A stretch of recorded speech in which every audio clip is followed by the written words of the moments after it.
সিজাত তিলের হাত দুটো নিজের আয়ত্তে নিয়ে সোজা হয়ে দাঁড়ালো, হাত দুটো চেপে ধরে বলল, কিছু হবে না তিলময়ী, তুমি এত ভয় পাচ্ছ কেন? আমি তো আছি। এ বাসার সবার মত আছে। জাস্ট তুমি একবার হ্যাঁ বলো, দেখবে আমি আজ রাতেই তোমাকে বিয়ে। আসতে বলেন, কিসব উল্টাপাল্টা বকছেন? আর সবার মত আপনি কখন নিলেন? রিত ভাইয়ের মত নিয়েছেন?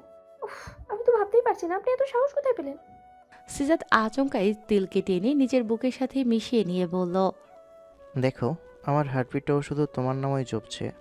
আমার শিহরিত বেশি আমার শিহরিত বেশি রাতে বয়ে যাওয়া রক্তের ধ্বনিগুলো তোমার কথায় গায়ে বয়ে যাচ্ছে। তাহলে আমার ভয় হবে কিসে? আমার তো সব ভয় তোমাকে নিয়ে।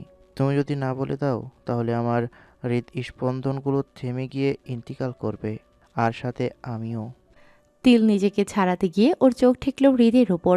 সিঁড়ির শুরুর দিকটায় দাঁড়িয়ে আছে, হাত দুটো পরনের ট্রাউজারের পকেটে, চোখ মুখ সবকিছু স্বাভাবিক থাকলেও তিল বুঝতে পারল এই স্বাভাবিকের পেছনে অন্য কিছু বয়ে আসে। হৃদ তার পায়ের দ্বারা এক একটি সিঁড়ি বেয়ে আসে, চোখের সম্পূর্ণ চাহনি তিলের দিকে। হয়তো হৃদকে না দেখতে পেলে এতক্ষণে তিল নিজেকে সিজাতের কাছ থেকে ছাড়িয়ে ফেলতো, কিন্তু হৃদের সেই স্বাভাবিক চাহনি যেন তিলকে বশ করে ফেলেছে। চোখের পলকটা ফেলারও শক্তি হারিয়ে ফেলেছে। তাহলে নিজেকে কিভাবে ছাড়াবে তিল? তিলময়ী, এভাবে চুপ করে থেকো না প্লিজ। তোমার নিঃশ্বাসের মাঝে আমি তোমার নিঃশ্বাসের শব্দে হারিয়ে যাচ্ছি। তুমি আমাকে আর কত নেশা ধরাবে? তিলকে ছাড় সেজাদ। হঠাৎই অন্য কারোর গলা বেয়ে সিজাত তিলকে ছেড়ে দিল। তুই যা, বাসায় যা। আমি তো মাত্রই আসলাম, আর তুই তো জানিস আমি এ বাসায় কেন আসি। কিছুক্ষণের জন্য আমাদেরকে একা ছেড়ে দে। আমি তিলের সাথে কথা শেষ করেই তোর সাথে দেখা করব। আমি বলছি এখন বাসায় যেতে। আরে তুই হঠাৎ আমার বাসায় যাওয়া নিয়ে পড়লি কেন? সিজাতের কথার শেষ সুর হওয়ার আগেই গালে ঠাস করে একটা চর বসিয়ে দিল হৃদ। চোখে মুখে এমনকি গাল দুটো লাল টকটক হয়ে চিৎকার করে বলে উঠল। সিজাতের কলারটা চেপে ধরে টানতে টানতে নিচে নিয়ে আসছে হৃদ।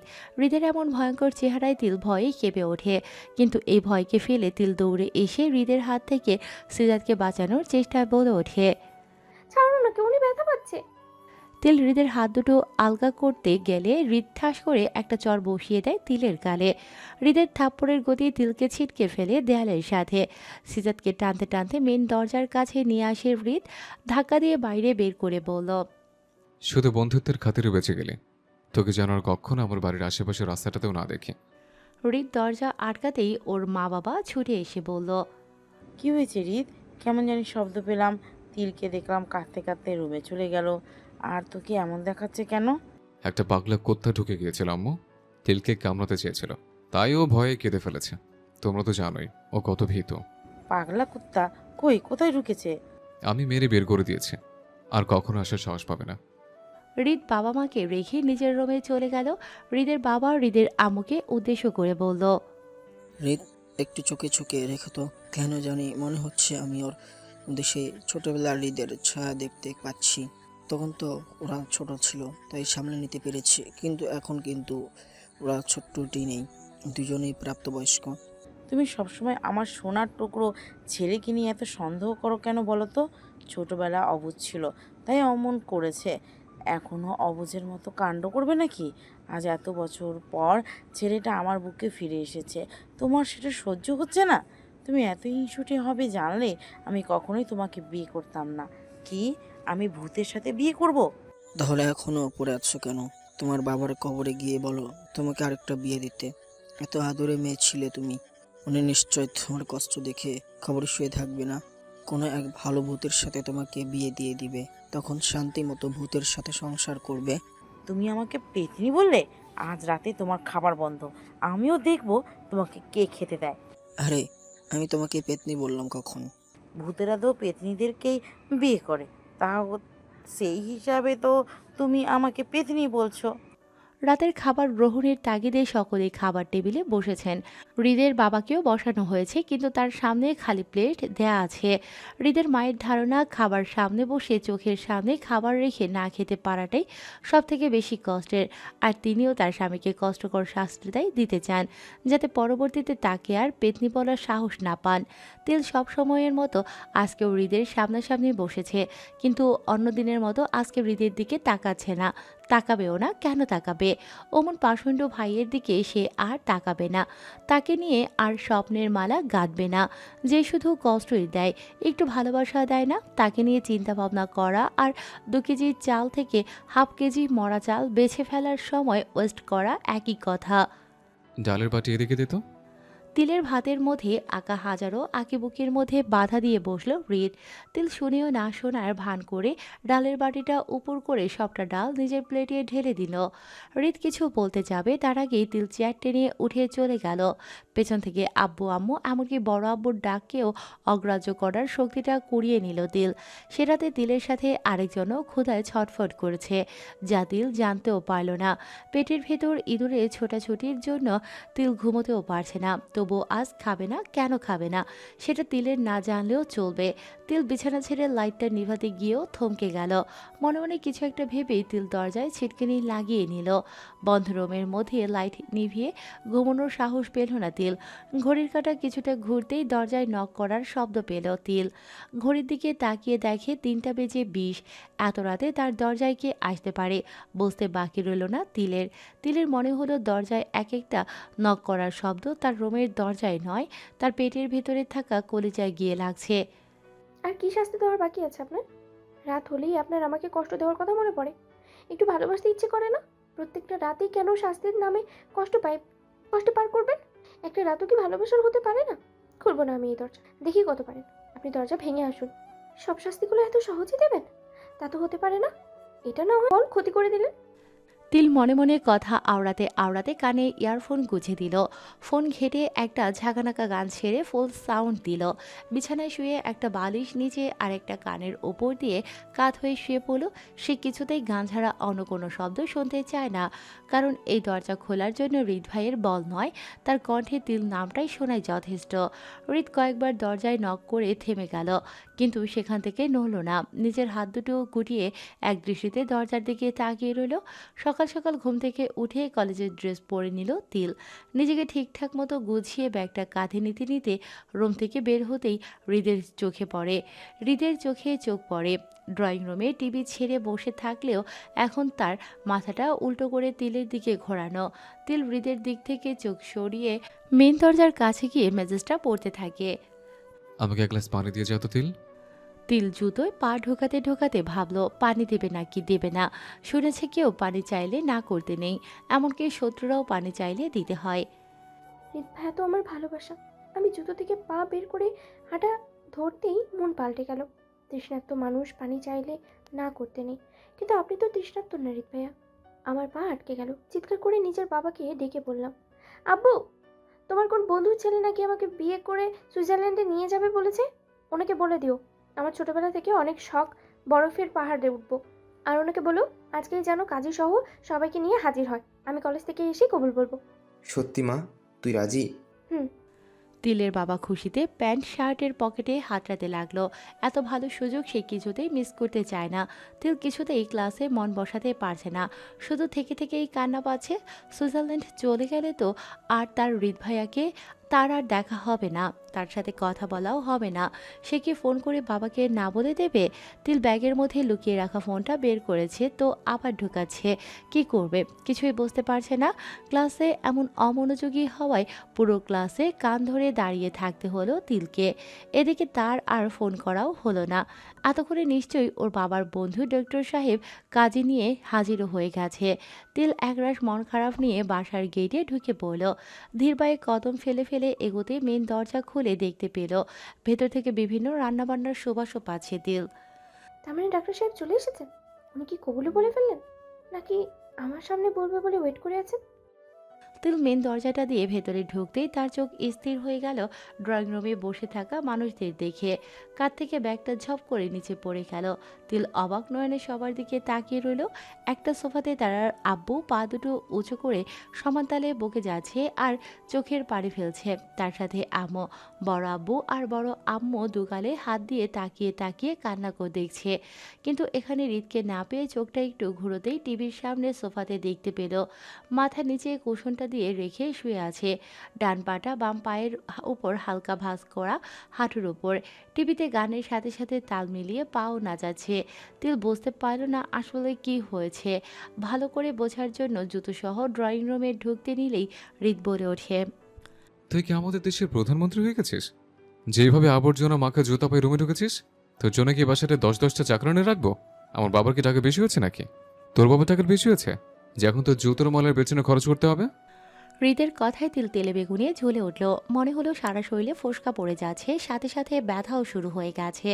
হঠাৎ এত রাগ কেন চলে এলো সেটা বোঝারও চেষ্টা না করেই নিজেকে কন্ট্রোল করে নিল তিল। হৃদের কথার অবাধ্য হয়ে জুতোসহ ঢুকে গেল। কি হয়েছে আপু, তুমি এমন বাচ্চাদের মতো কান্না করছো কেন?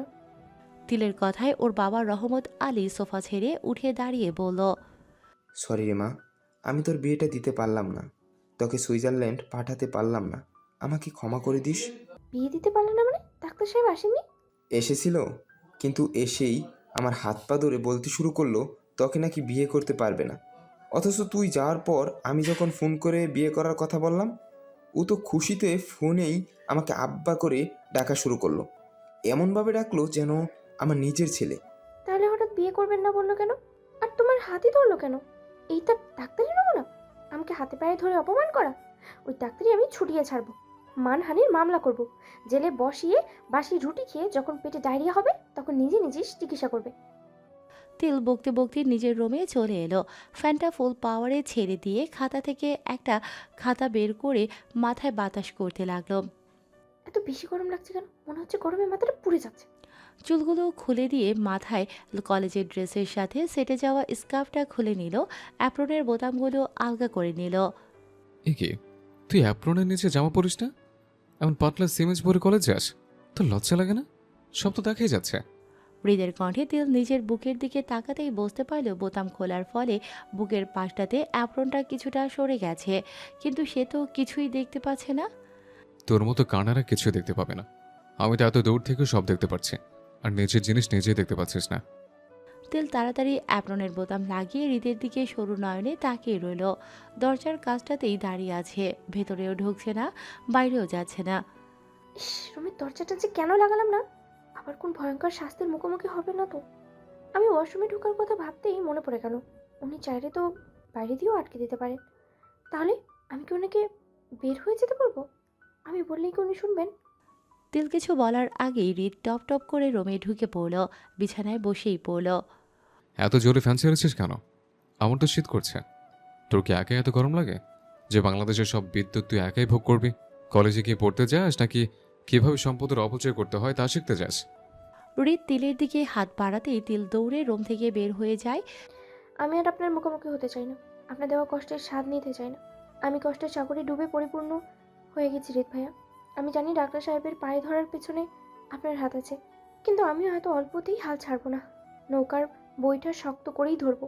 বড়াম্মু, তোমার বোনের একটা ছেলে আছে না, যেটা আমাদের এখানে এসে আমার দিকে হ্যাংনার মতো তাকিয়ে থাকতো? শুনলাম সে নাকি এবার বিসিএস ক্যাডার হয়ে গেছে। জানো তো, আমার অনেক শখ একটা বিসিএস ক্যাডারকে বিয়ে করব। এমন পরিশ্রমী স্বামী পাওয়া তো ভাগ্যের ব্যাপার। দেখি ওনার নাম্বারটা দাও তো। তুই হুট করে এমন বিয়ে পাগলি হলি কিভাবে? তুই তো এমন মেয়ে ছিলি না। আজকাল দেখি আমাদের কথার অবাধ্য হয়েছিস। কি হয়েছে বলতো আমাকে? রিমাটা বিয়ে করে ফেলেছে তো, তাই অমন ভালো লাগছে না। তাই ঠিক করেছি আমি ওর মতো বিয়ে করে বরের সাথে থাকবো। কই নাম্বারটা দাও। তোর নাম্বার দিতে হবে না। কি বেশরম হয়ে গেছিস, নিজের বিয়ের কথা নিজেই বলে বেড়াচ্ছিস। যা তো এখান থেকে, আমি ওকে কল দিয়ে বলে দিব সন্ধ্যায় আসতে। শুধু আসলে হবে না, আমাকে বিয়ে করে নিয়ে যেতে হবে। উফ, আচ্ছা নিয়ে যাবে, হয়েছে, আমি সব সামলে নিচ্ছি। এখন আমাকে ঘুমাতে দে। তিল নিজের প্রয়োজনীয় যাবতীয় জিনিস নিয়ে রুমের দরজা আটকে বসে আছে। বলা তো যায় না, তখন আবার হৃদ ভাই এসে আমার গলা টিপে ধরে। শেষে দেখা যাবে আমাকে বিয়ে করার আগে আমার বর বিধবা হয়ে গেছে। এর থেকে ভালো এভাবে বন্দি হয়েই বসে থাকি। যতক্ষণ না হ্যাংলা কুমার আসছে ততক্ষণ এভাবে রুমেই বসে থাকবো। আজ তো আমার বিয়ে করেই ছাড়বো আমি। তিল একটু পরপর ঘড়ি দেখছে, কিন্তু কিছুতেই সময় যাচ্ছে না। সময়টাও তার সাথে এমন অবহেলা করছে কেন? সবাই এমন স্বার্থপর হয়ে যাচ্ছে কেন? পরীক্ষায় বসলে তো পলকে পলকে ঘন্টার কাঁটা নড়ে ওঠে। তিলের অপেক্ষা শেষ করে হ্যাংলা কুমার সবাইকে নিয়ে হাজির। তাসলিমা বেগমের ডাকে রুম থেকে বেরিয়ে আসে তিল। ড্রয়িং রুমে সকলের হাসি ঠাট্টা দেখে বুঝতে পারল সবাই বিয়েতে রাজি। সাথে পাঞ্জাবি পরা এক লম্বা দাড়িওয়ালাকে দেখে বুঝতে পারল এটাই কাজী সাহেব। ওনার মাধ্যমেই তাকে কবুল বলতে হবে। আশেপাশে কোথাও হৃদ ভাইয়াকে না দেখে তিল স্বস্তির নিঃশ্বাস ফেলে হ্যাংলা সাহেবের গা ঘেঁষে বসে পড়ে। কাজীকে উদ্দেশ্য করে বলে উঠল, কাজী আঙ্কেল বিয়ে পড়ান তাড়াতাড়ি, আমি কি কবুল বলবো? মেয়ের এমন কথায় লজ্জায় মরে যাচ্ছেন তাসলিমা বেগম। আঁচল দিয়ে মুখ টিপে তিলকে বলে উঠলেন, কি করছিস তুই? গলায় ওড়না না জড়িয়ে চলে এলি। এভাবে কেউ বিয়ে করে? বিয়ে করতে ওনার কি দরকার আম্মু? কবুল তো আমি বলবো, ওর না না। তাহলে আমি থাকলেই তো হলো, তাই না? তিল এমন ঘেঁষে বসায় হ্যাংলা কুমার লজ্জায় লাল হয়ে একটু সরে বসতেই তিল চোখ রাঙিয়ে বলে উঠল, ওইদিকে চাপলেন কেন? আমার গা থেকে কি গন্ধ বের হচ্ছে? হলে হবে, আপনাকে গন্ধ করেই বিয়ে করতে হবে। এদিকে চেপে বসুন বলছি, না হলে কিন্তু আমি আপনার কোলে গিয়ে বসবো। তিলের এমন ধমকে হ্যাংলা কুমার লজ্জায় লাল হয়ে তিলের কাছেই চেপে বসল। কি হলো, বিয়ে পড়ান? কাজী সাহেব তার কাজ শেষ করে তিলকে কবুল বলতে বলল। তিল যেই না কবুল বলবে অমনি হ্যাংলা কুমার লাফিয়ে বলে উঠল, গন্ধখানে I need a bathroom immediately. Why use bathroom? Bathroom bathroom bathroom. তিলের বলে দেওয়ার অপেক্ষা না করেই হ্যাংলা কুমার নিজের প্যান্টটা চেপে ধরে নিজে বাথরুম খোঁজা শুরু করে দিল। পরপর 11 বার বাথরুম যাওয়া আসা করতে করতে হ্যাংলা কুমার চিৎপটাং হয়ে গেল। বিড়বিড় করে বলতে লাগলো, I need hospital, I need hospital, I need hospital. তিলের মতো সবাই আশ্চর্য হয়ে হ্যাংলা কুমারের দিকে তাকিয়ে রইল। তিল অস্পষ্ট স্বরে কেঁদে উঠে বলল, আমার বিয়ে, আমার বিয়ে, আমার বিয়ে। তিল সোফা ছেড়ে উঠে হাঁটা ধরল হৃদের রুমের দিকে। হাত দুটো মুঠো করে শক্ত করে নিয়ে নিজের রাগটাকে ধরে রাখার চেষ্টা করছে। আমি জানি এসবের পিছনে আপনিই রয়েছেন হৃদ ভাইয়া। আপনি কখনোই আমার খুশি দেখতে পারেন না। তিল হৃদের দরজার কাছে আসতেই হৃদ বলে উঠল, আমি মাত্রই শাওয়ার নিয়ে নিজেকে পবিত্র করেছি। আমি চাই না কোনো গন্ধ, কানের গন্ধ আমার রুমে ছড়িয়ে পড়ুক আর আমাকে অপবিত্র করে ফেলুক।